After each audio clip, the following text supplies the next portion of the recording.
Abra sua Bíblia em Eclesiastes capítulo 7, versículo de número 8. Eclesiastes capítulo 7, versículo 8. Antes de eu começar a pregar, também quero dar um aviso. Amanhã nós teremos discipulado geral, porque inicia todas as células na semana que vem. Então nós vamos ter um discipulado geral para todo anfitrião, líder de célula, líder de treinamento e discipuladores, onde nós vamos ministrar a palavra, liberar uma palavra para a sua vida. Nós queremos, antes de você, algumas já começaram, mas a grande maioria ainda não. Nós queremos ungir você e liberar você para viver na sua célula o ano da bênção tríplice, a abundante chuva de Deus, amém? Eclesiastes capítulo 7, versículo 8.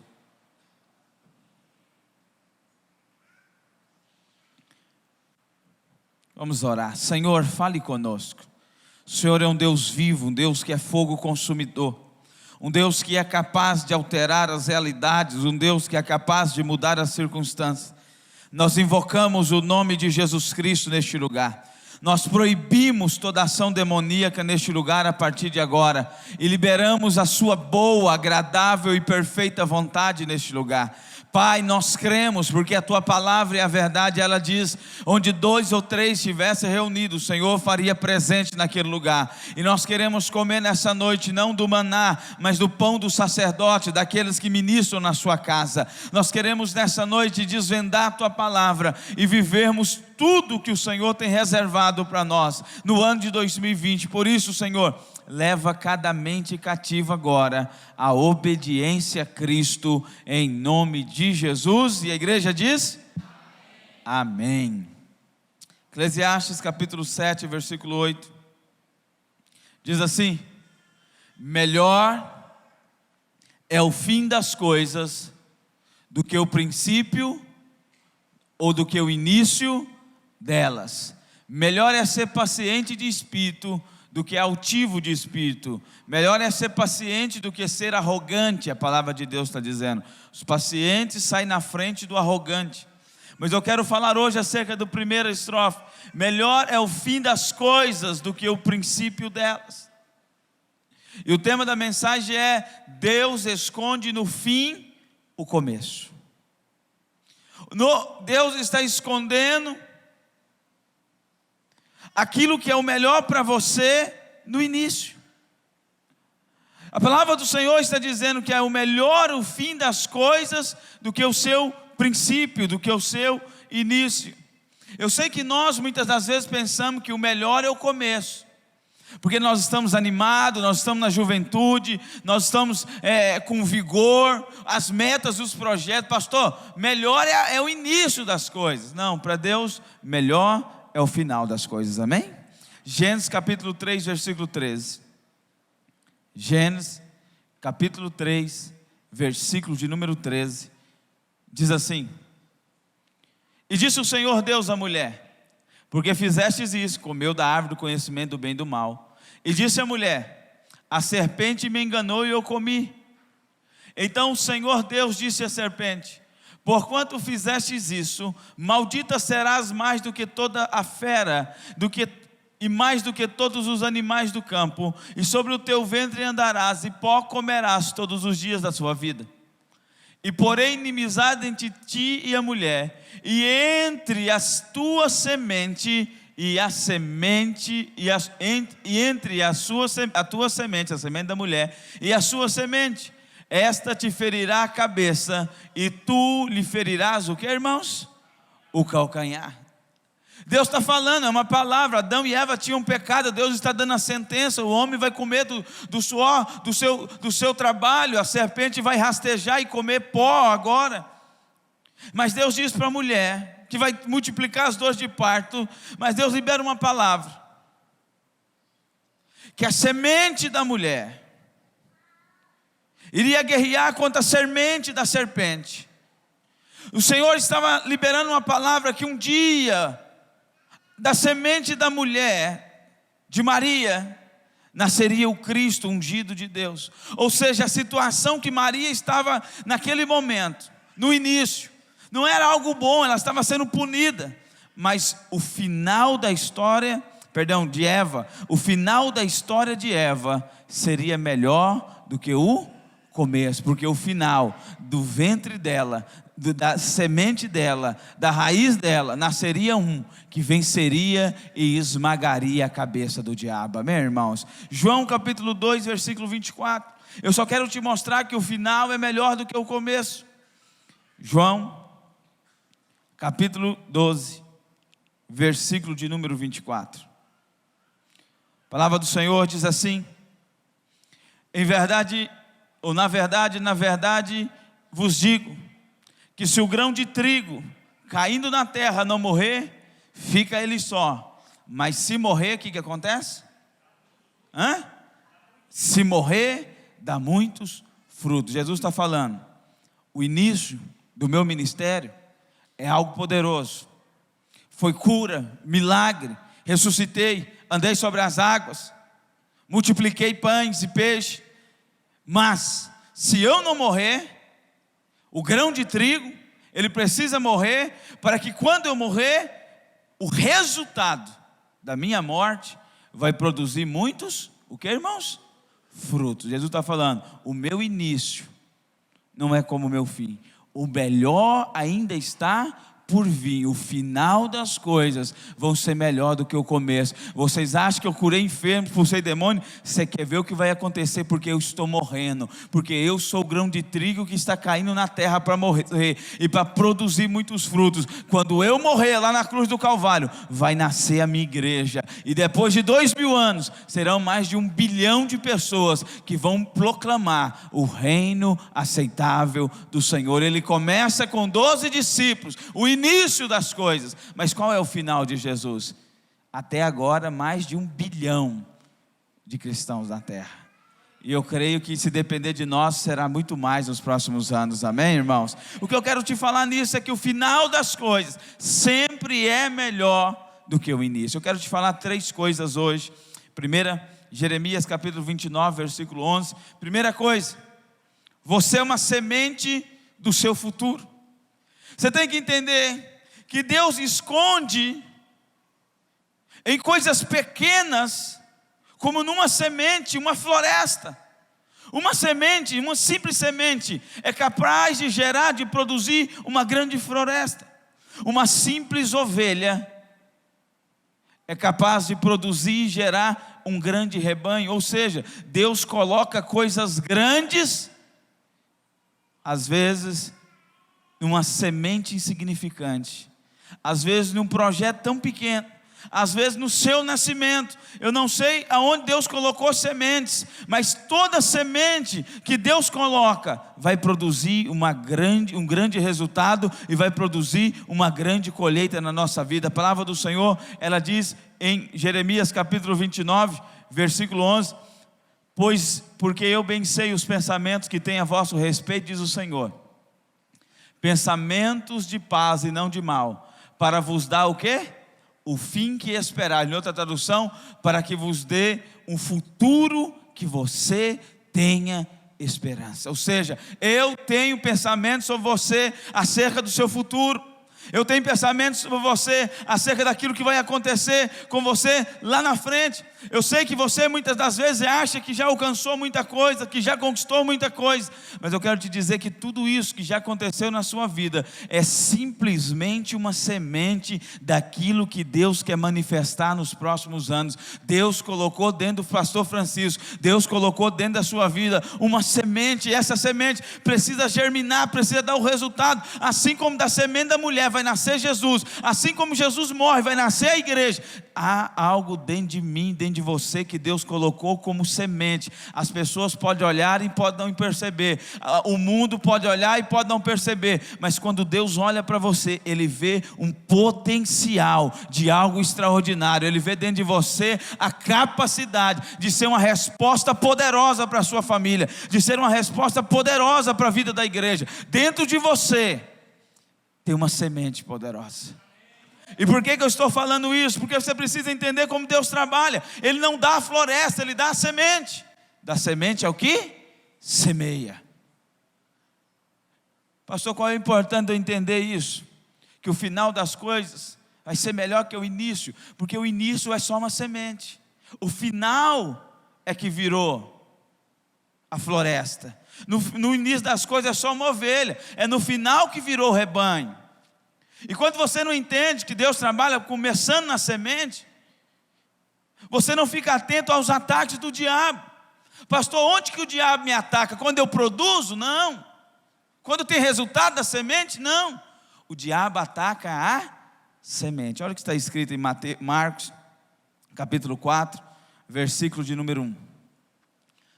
Marcos, capítulo 4, versículo 1 diz: outra vez começou a ensinar junto ao mar, ajuntou-se a ele grande multidão, de sorte que ele entrou e assentou-se num barco sobre o mar, e toda a multidão estava junto do mar. E ensinando-lhe muitas coisas por parábolas, lhes dizia da sua doutrina. Ouve, eis que saiu o semeador, ao que, irmãos? Semear.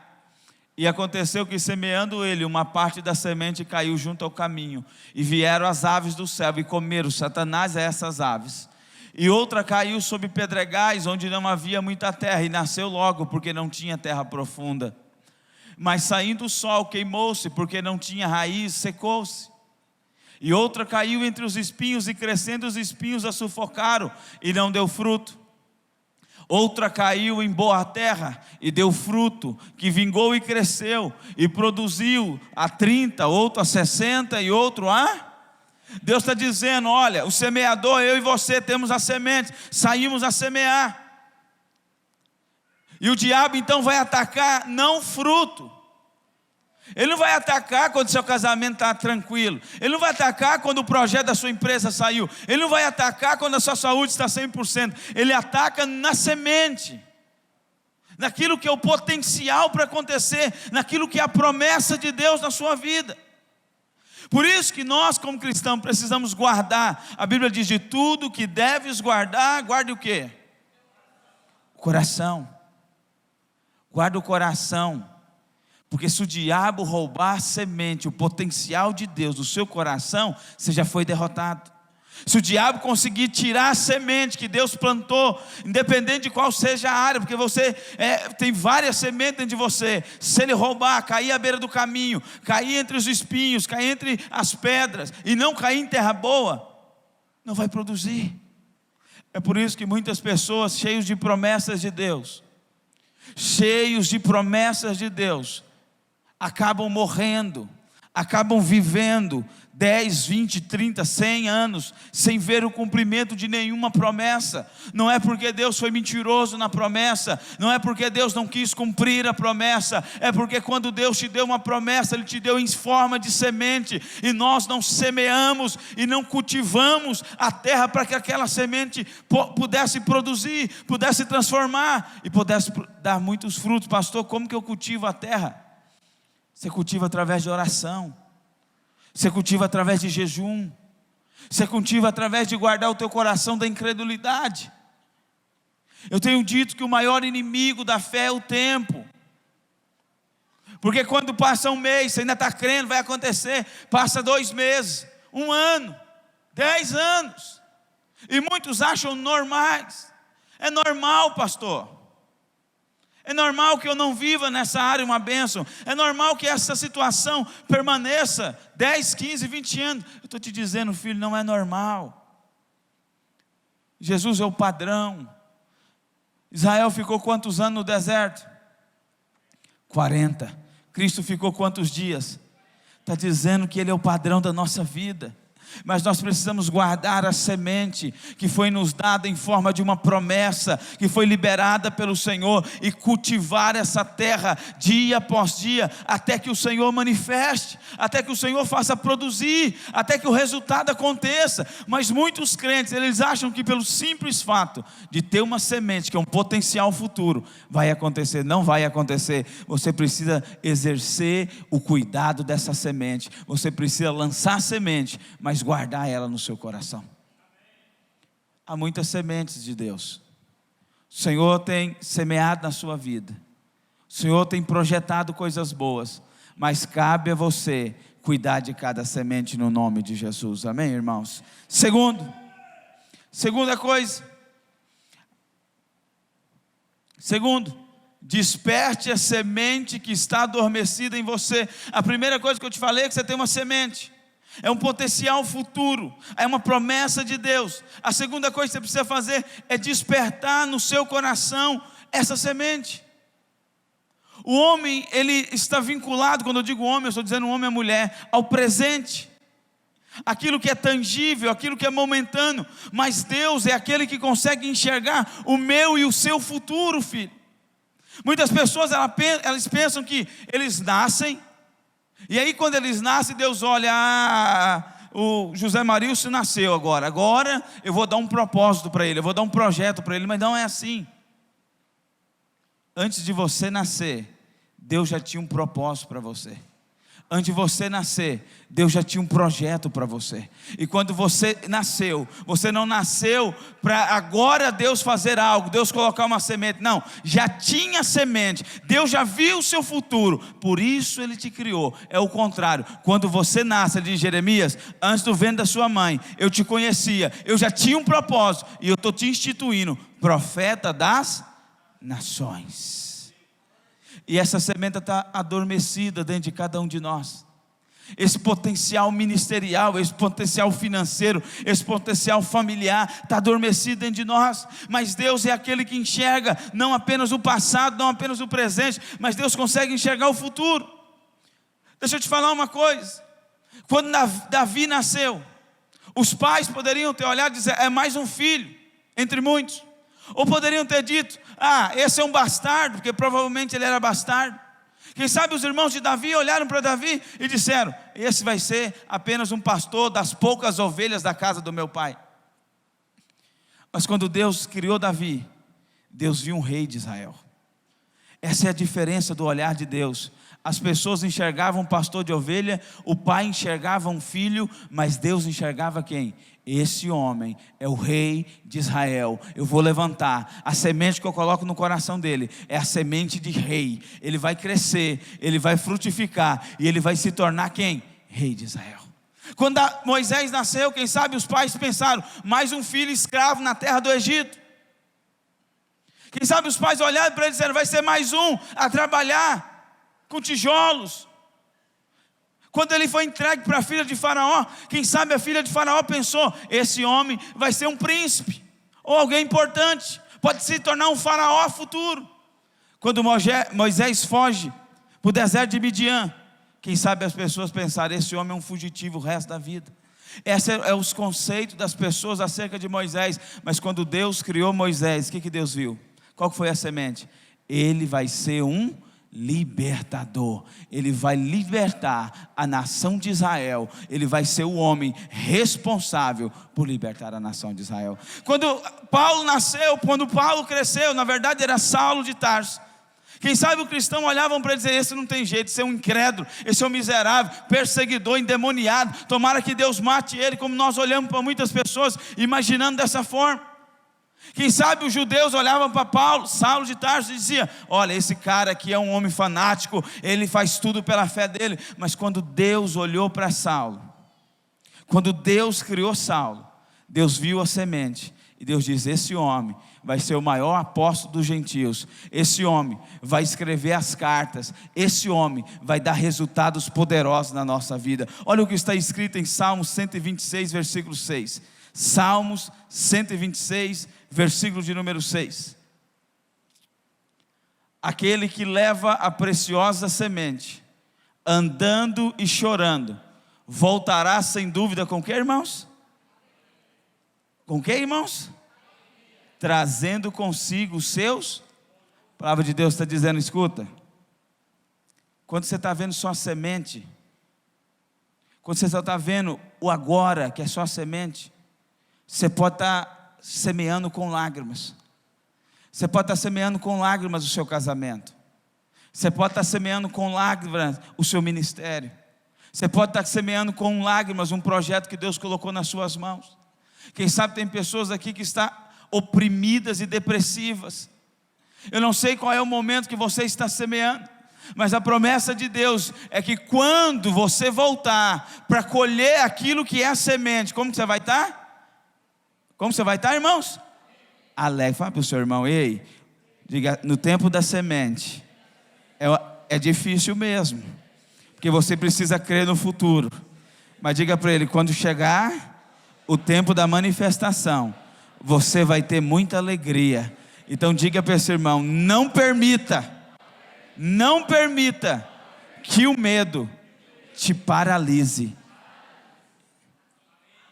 Porque quando nós somos impedidos pelo medo,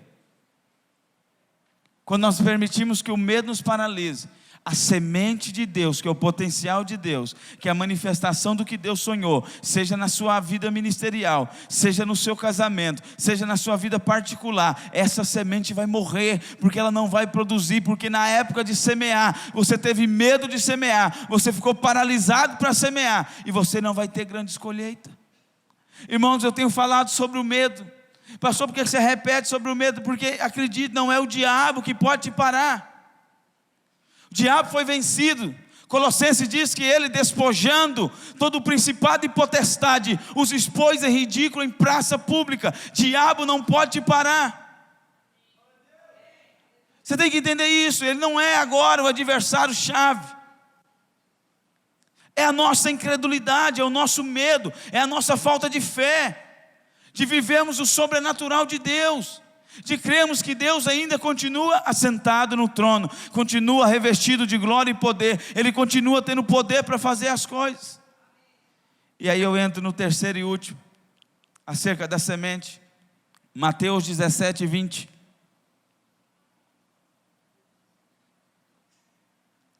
Mateus, capítulo 17, versículo 20. Diz assim, vou ler por aqui. E Jesus lhe disse, por causa da vossa pouca fé, porque em verdade vos digo, que se tiverdes fé como um grão de mostarda, direis a este monte, passa daqui para colar, e há de passar, e nada vos será, o que, irmãos? Nada vos será? Terceira coisa, tenha os pés no chão, mas os olhos no céu. Presta atenção. Quando nós começamos a igreja aqui, começou numa casa, depois veio para cá. Quem sabe ao olharmos a 30, eu falei um pouco disso na festa da honra. Quem sabe se nós olharmos 35 anos antes, nem um homem de mais fé dentro da igreja, nem o irmão mais antigo dessa igreja, poderia imaginar que essa igreja abriria 3 igrejas aqui na cidade, que essa igreja se espalharia por Tangará, Mutum, Cuiabá e outros lugares. Quem sabe quando nós olhamos para essa igreja, lá no início, quando era simplesmente uma semente, ninguém poderia imaginar o que ela se tornaria. Quem sabe quando o irmão, eu não vou falar quem é o mais velho aqui, que eu já falei no outro lá, vou expor o irmão, né? Mas os irmãos mais antigos daqui, quando olham para frente, nem o que tinha mais fé poderia imaginar que pastores se levantariam, que pessoas seriam enviadas. O que eu quero mostrar é, quando nós estamos na semente, nós não conseguimos enxergar o todo, nós não conseguimos enxergar o resultado do todo. Por isso Jesus disse, se tiverdes fé do tamanho de um grão de quê? O grão de mostarda é aquele grão que eu entreguei para você na festa da virada, no culto da virada, ou você que pegou hoje, é um grão pequeno. Jesus está dizendo, com a pequena fé, filho, você pode fazer coisas extraordinárias. Irmão, quem sabe você não tem recurso, quem sabe você não tem padrinho, quem sabe você não tem investidor, quem sabe a sua situação já fugiu do controle, mas Jesus está dizendo, ei, eu coloquei uma semente dentro de você, e se você tiver fé do tamanho de um grão de mostarda, tudo se torna possível para você. Quem sabe você está me ouvindo isso hoje, acerca das sementes que Deus colocou no teu coração, e você está dizendo, mas pastor, isso funciona para um jovem, que Deus coloca a semente e agora ele vai germinar. Deixa eu te falar para você, Moisés começou com quantos anos o ministério dele? 80 anos. Abraão foi chamado para fazer uma aliança com Deus com quantos anos? 75. Não importa se você é novo, se você é velho aqui dentro dessa igreja, é um ancião dentro da igreja, se tem uma semente dentro de você, essa semente pode germinar, pode produzir, mas nós precisamos entender de uma vez por toda, que Deus quer que nós venhamos a prosperar, e todas as vezes que eu falo de prosperidade, os irmãos têm a tendência de achar que é dinheiro. Prosperidade é ter tudo que você precisa para cumprir o propósito de Deus. E quem sabe você precisa de um casamento para cumprir, Deus quer te prosperar nisso. Quem sabe você precisa de recursos, Deus quer te prosperar nisso. Quem sabe você precisa ser liberto de uma área, de um vício, de uma situação, Deus quer fazer isso. Então nós precisamos entender que Deus quer nos prosperar, sim ou não? Vamos ler o texto? Salmos 35, 27. Salmos. Cante e alegre-se os que amam a minha justiça, e digam continuamente: o Senhor seja o qual ama a prosperidade do céu. Fala para o seu irmão: ei, Deus não está feliz com a ação do diabo, com a enfermidade, com a derrota, com a miséria. Deus não está feliz com nada disso, mas Deus ama quando você está prosperando. Nós precisamos entender isso de uma vez por todas, que há no coração de Deus amor quando o povo dele faz o que, irmãos? Prospera. Fala para o seu irmão: eu profetizo na sua vida, 2020, seja próspero, seja próspero, seja próspero, em nome de Jesus Cristo. Por que eu estou falando sobre a semente? Porque quem sabe você entrou o ano 2020 totalmente desacreditado. Você esperou em 2019, você teve fé, mas 2019 não aconteceu, e quem sabe você entrou 2020 desacreditado, que Deus não faz mais como prometeu, pastor. Não é assim. Deus faz em alguns, não faz em outros, mas a palavra do Senhor está dizendo que Deus tem um prazer enorme. Deus ama a prosperidade daqueles que são servos dele. Você é servo de Deus, meu irmão, sim ou não?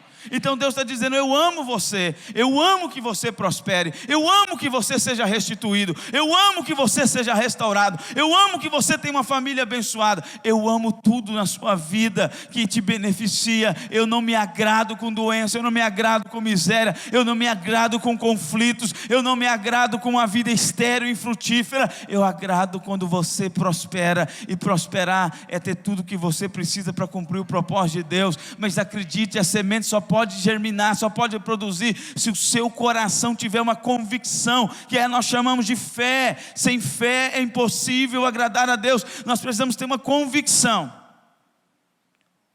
que tem uma semente poderosa dentro de você, e que essa semente, ela vai germinar em 2020. Eu quero orar por você. Fique de pé onde você está.